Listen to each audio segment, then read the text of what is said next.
As आम एंता शक्तिपीठ निके बुलीजिमा जिनके कि राष्ट्रपति महामहिम द्रौपदी मुर्मू निजे आसी थे। आ 51टा शक्तिपीठ भितरू गुटे शक्तिपीठ है जेनु कि माँ सतीर भुजनी खंडा पड़ी थिला। आउ इटा शक्तिपीठ रूपे पूजा पाइसी। सेटा होचे छत्तीसगढ़ नु 25 किलोमीटर दूरिया रे थिबा रतनपुर महामाया मंदिर। आपण माने जानी थिबे जे कलचुरी शासन समय रे राजा रत्नदेव जहाँ ना रे कि रतनपुर पड़ला। ई राजा रत्नदेव कलचुरी शासन समय रे प्राय हजारे वर्ष आगनु ई मंदिर के निर्माण करथिले। आउ जेनथिर कि आज आमे बुलीजिमा।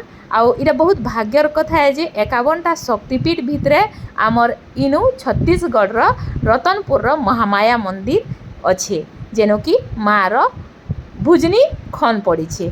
इटा मान्यता अच्छे।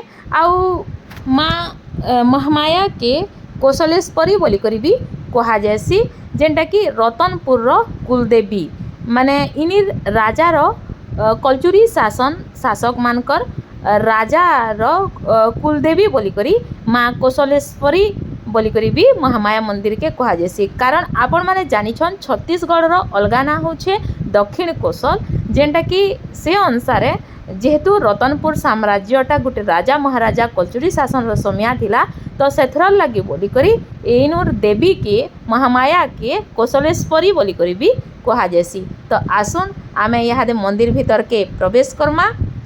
इनु आपण माने देखि पारबे मार जेनटा महामाया मंदिर शक्तिपीठ गर्भगृह के यहाँ प्रवेश करमा। आपण मानकु जेहेतु कैमरा एलाउ नहीं न मुई मांकर फोटो इनु दे दउछे आपण माने दर्शन करू।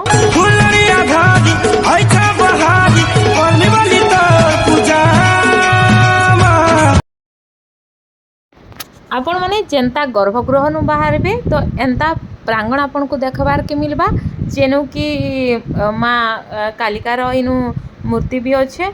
आउ ई जगह रे जेहेतु इटा शक्तिपीठ तो आपण माने देखि पारबे सबु देवादेवी माने मांकर सबु अवतार रो पूजा ई जगह रे बहुत बढ़िया भावे इन मूर्ति मान को रखा ही करी करा है छे। आउ प्राय हजारे वर्षर पुराना ई मंदिर है जेटा आपण माने देखुछन यहाँ दे।